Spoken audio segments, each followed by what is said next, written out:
Welcome to episode 138 of Build Your House Yourself University by BYHYU. I'm your host and fellow student, Michelle Nelson, and together we'll learn the basics of home design and construction and demystify the building process so we can build stylish, quality dream homes with or without a general contractor. Last week, I traveled to Austin, Texas for their Parade of Homes.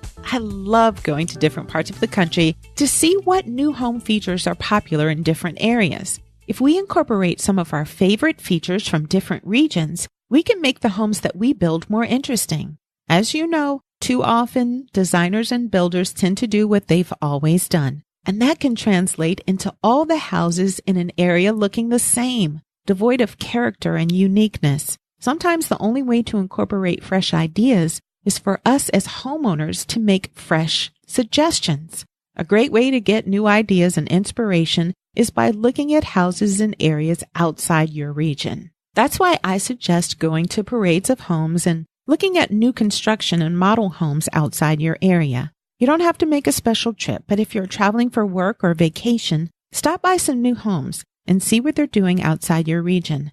If you don't like to travel or can't get away, you can also get lots of ideas online. Google new homes or new construction in different states and cities. And don't forget to take a look at the Google images. You can also check out sites like Realtor.com, Zillow, or Trulia and search new homes in several different parts of the country. You might find some regional design elements that you can incorporate into your own home. This year's Parade of Homes in Austin, Texas had only 5 houses available to tour, and one was a tiny house. But even with such a small number of houses, it was one of my favorite parades of all time. The houses were examples of casual, timeless elegance at its best. There were light, bright, transitional interiors. Now remember, transitional is a balance between traditional and contemporary features. There were lots of clean lines both inside and out, but the houses weren't so clean that they felt minimalistic or cold. My husband even commented on how great the houses were. We didn't really get any new ideas, but touring those homes confirmed to my husband and I that our house design is on trend without being too trendy. So let's get right into some new home features that I saw at the Austin Parade of Homes. I've seen some of these features in other parts of the country too, and we've talked about some of them before in other episodes, but some of the features are definitely more prevalent in Austin. Like number 1, stone and stucco exteriors. Now, granted, you'll see stone and stucco exteriors in many regions, but stone and stucco are 2 of the most popular exterior cladding materials in Austin, and you'll often see the 2 combined. There's a lot of naturally occurring limestone available in quarries near the Austin area, so the local stone is often used. The stone comes in beautiful shades of white, cream, and tan. The exteriors in the Parade of Homes, as well as many other homes in Austin, combine with white, cream, or tan stucco.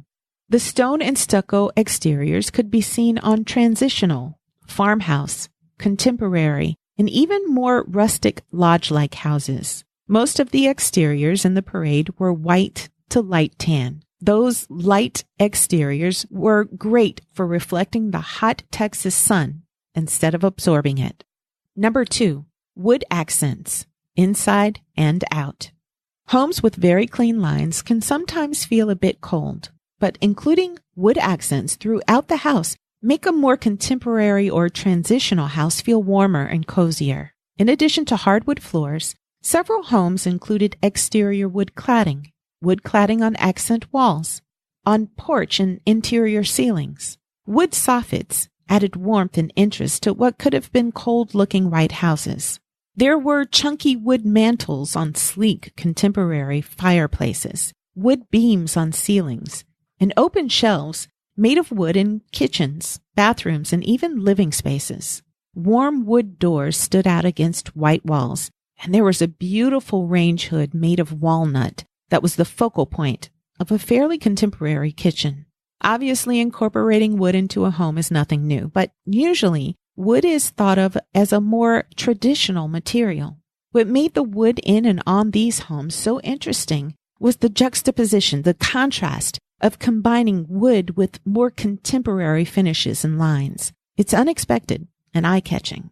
Today's wood finishes have grayish undertones or are distinctly brown with no hints of yellow, orange, or red. Number 3, white or very light walls. Now, obviously, not every single wall in these homes was white, but most spaces had white or very light walls. When the walls were painted with something other than white, the colors were deep and moody, like black, or neutral, like gray or taupe. There were occasional rooms painted with blue or deep green, but white or light gray or taupe were predominant. Although there were pops of brighter colors in some areas of the house, these pops of colors were found mainly in accessories and bedding. The mostly light walls gave the spaces a brightness that's more on trend than the warm yellowish tones that we saw in the 80s and 90s. Number 4, tall baseboards. This is a trend that I've seen from Nevada to Virginia and everywhere in between. Standard 3 to 5 inch baseboards are getting harder and harder to find in new custom homes. We talked about this in episode 109 called Crown Molding, Baseboards, and Other Interior Trim and Molding. Except for in the most traditional homes, baseboards are usually at least 6 inches tall in today's custom-built homes. I've seen some 8 to 10 inch tall baseboards in homes with very tall ceilings. I personally love tall baseboards. They're an unexpected architectural detail that's pretty simple to incorporate. Standard size baseboards are hardly noticeable. They kind of blend into the background without making a statement at all. And although today's baseboards are taller, they're also very simple in design, giving them a classic, not too over-the-top look. If you like the subtlety of standard baseboards and you're building a more traditional home, it's perfectly acceptable to go with standard 3 to 5 inch baseboards. But if you want to give your house a little more architectural interest, this is a great way to do it without breaking the bank. Number 5, no formal entry foyers. The houses at the Austin Parade of Homes were larger houses, the kind that used to include big, impressive, sometimes 2-story entry foyers. I may be mistaken, but I don't think any of the houses in the parade had a formal entry. Instead, you walked right into the living space, or maybe a small entry hall or entry space that was connected to the main living area. Eliminating a formal entry is a great way to cut down on your square footage and save on your construction costs. I remember when I first thought of building a house, I thought I wanted a separate entry foyer so that I could put a Christmas tree in it during the holidays. Then I decided that Christmas tree in the entry would only be enjoyed by guests, and only for a few minutes as they entered the house. To me, adding an entire room to the house for that reason wasn't reason enough. Now, you may love a formal entrance, and that's fine. But just know that even if you're building a higher-end home, you don't have to have a formal entry, or a formal living room, or a formal dining room. Formal spaces are simply not necessary or even popular in today's new homes. Number 6, barn doors. Barn doors are not just for farmhouse-style houses anymore. These large doors slide along a horizontal track and give you privacy when you need it, but can be kept open when you want sight lines or greater flow from one room to another. They're perfect for tight spaces that don't have enough room for clearance when opening a regular door.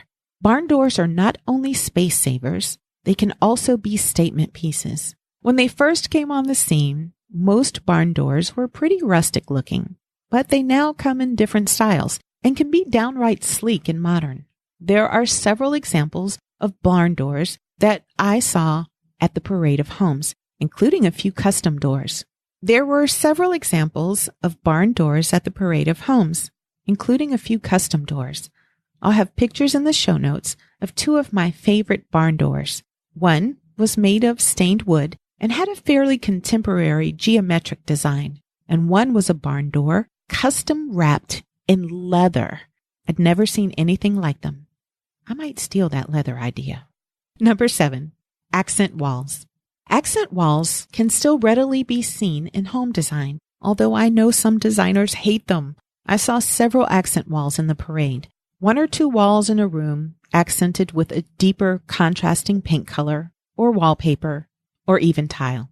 These accent walls were most often found in bedrooms, bathrooms, mudrooms, and laundry rooms. Some argue that accent walls demonstrate a lack of commitment to a paint color or wall covering. They say if you want a blue room or a wallpapered room, you should paint or wallpaper all the walls of the room. I say do what makes you happy. Sometimes you want a little color or a little pattern, but not a lot. So an accent wall is the best choice. And despite what some designers say, the accent walls at the Parade of Homes looked very current. They didn't look outdated at all. In my opinion, what makes an accent wall look outdated is not the fact that it's an accent wall, but using outdated or unsophisticated colors or patterns on the wall. If you cover an accent wall with 1970s orange paint or a floral patterned wallpaper that you could have seen in your grandmother's house, it will look dated. So if you want an accent wall, go for it, but choose your colors and wall coverings wisely. Number 8, fewer all-white kitchens. For those who love all-white kitchens, I don't think they will ever go out of style. And all-white kitchens are still very much on trend. But more and more kitchens, including those in the Parade of Homes, have finishes and features made of wood and painted in colors other than white. You might see wood-stained cabinets or cabinets painted in blue, black, gray, or taupe. Many times, wood and colors are combined with white cabinets, white countertops, and white backsplashes. And sometimes, kitchens are completely absent of white. Almost anything goes. Number 9, slab backsplashes in the kitchen. Although tile backsplashes are still seen, the majority of the houses in the parade had kitchen backsplashes made of quartz or marble slabs. Actually, they were mainly quartz slabs, and Austin quartz is king, both on backsplashes and countertops. You still occasionally see other materials such as marble and granite, but not as often as quartz. And designers and builders are extending the quartz on the countertops up onto the backsplash. Number 10, lots of windows in black. The houses in the parade had a lot of windows. That's probably because they had a beautiful view of the valley. But I've noticed quite a few windows in homes around the country, even if they don't have a view. People love flooding their homes with natural light, so they want lots of windows. Not only were there lots of windows in Austin, but there were lots of black windows. The popularity of black windows is increasing. Black window frames can work in farmhouse, industrial, contemporary, and transitional homes, depending on the grille pattern of the windows and the other elements of the home. Speaking of windows, number 11 is simple or absent window trim and window coverings. Many windows, especially in living spaces, had no window coverings at all. In bedrooms, there were uncomplicated window treatments, mostly Roman shades, sometimes simple drapes. I don't remember any blinds or plantation shutters. The trim around the windows was either very simple or absent altogether. Many houses used drywall returns around windows instead of trim. That gave a clean, more contemporary look. You can learn more about drywall returns in that episode that I mentioned before, 109, about trim and molding. And last on our list, number 12, openness next to range hoods. Traditionally, upper kitchen cabinets were standard. What's been on trend in the last several years is fewer upper cabinets overall. But more recently, we've been seeing open space right next to the range hood, even if you do use upper cabinets in other areas. For a long time, cabinets sat right next to the exhaust hood. Now, that space around the kitchen hood is being kept pretty open. You might see wall lights or sconces next to the range hood, or open shelves or windows, but there won't often be heavy upper cabinets butting up against the range hood. Now, you can have some upper cabinets a couple of feet away from the exhaust hood, but there will be a visual break around the hood. This gives the kitchen a more open, airy feeling. and highlights the range hood as a design feature. If you can't imagine what I'm talking about, take a look at the show notes and I'll show you a couple of examples. So those were the 12 design features that caught my attention at the Austin Parade of Homes. There was one more exciting thing that I learned about at the parade. It wasn't a design feature, but an unusual builder-client relationship that I was told about. One of the builders who participated in the parade routinely offers complete disclosure to their clients. So instead of the traditional setup with the builder giving the client vague, non-itemized invoices with hidden markups, this particular builder lists every single charge, specific costs for materials and labor, and every markup. There are no hidden charges. Plus, this builder does not charge for change orders. If you change something, you have to pay the difference in the cost of materials and labor, but the builder will not add an extra charge on for changes. No change order fees. The builder rep said that this level of transparency makes them a standout in the market, and I can believe that. I love the idea of full disclosure. It would do so much to increase the level of trust and security homeowners would feel during the building process. The builder's rep said that she thinks that this full disclosure model is a way of the future. I hope she's right. Well, that's all I have for this week.